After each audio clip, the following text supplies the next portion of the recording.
नवरात्रि का पर्व भारत में नारी शक्ति का प्रतीक है, जिसमें मां दुर्गा के विभिन्न रूपों की पूजा की जाती है।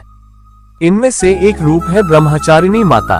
उनका स्वरूप और उनकी पूजा के पीछे की कथा अत्यंत प्रेरणादायक है। बहुत समय पहले हिमालय के राजा हिमवान और रानी मैनावती के यहाँ एक कन्या का जन्म हुआ। वह कन्या अत्यंत सुंदर और बुद्धिमान थी। उसका नाम दुर्गा रखा गया। जब दुर्गा बड़ी हुई तो उसने अपने माता पिता से भगवान शिव की आराधना करने का निश्चय किया। वह चाहती थी कि शिव जी उसे पति के रूप में स्वीकार करें। दुर्गा ने अपनी आराधना के लिए कठिन तप करने का निर्णय लिया। उसने भोग विलास को छोड़ दिया और ध्यान की ओर अग्रसर हुई। उन्होंने केवल फल फूल खाकर तप किया और धीरे धीरे उनका तप और भी कठोर हो गया। उन्होंने अपनी इच्छाओं का बलिदान देते हुए केवल जल का सेवन किया।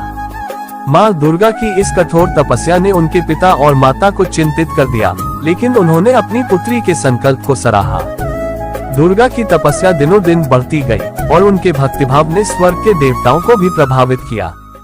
देवताओं ने देखा कि दुर्गा का ये तप अकल्पनीय है और उन्होंने ब्रह्मा जी से प्रार्थना की कि वे माँ दुर्गा को दर्शन दें। ब्रह्मा जी ने शिव जी से कहा कि दुर्गा की तपस्या के कारण उन्हें ब्रह्मचारिणी रूप में प्रकट होना चाहिए।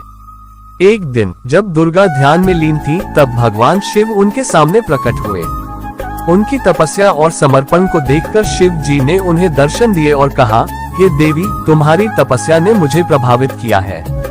मैं तुम्हें प्रसन्न करने आया हूँ। तुम्हारी भक्ति से मैं तुमसे मिलना चाहता हूँ। ब्रह्मचारिणी माता ने भगवान शिव से कहा, हे भगवान, मैं आपसे केवल एक ही वरदान चाहती हूँ, आप मेरा पति बने।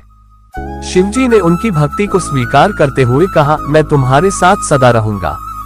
माता ब्रह्मचारिणी की यह कहानी हमें सिखाती है कि दृढ़ संकल्प और तपस्या से मनुष्य किसी भी लक्ष्य को प्राप्त कर सकता है। वे ब्रह्मचारिणी रूप में नवरात्रि के दूसरे दिन की पूजा की जाती है, जहां श्रद्धालु उनकी आराधना करते हैं। उनकी भक्ति से जीवन में सुख, शांति और सफलता की प्राप्ति होती है। इस प्रकार ब्रह्मचारिणी माता का स्वरूप हमें प्रेरित करता है कि हम अपने लक्ष्य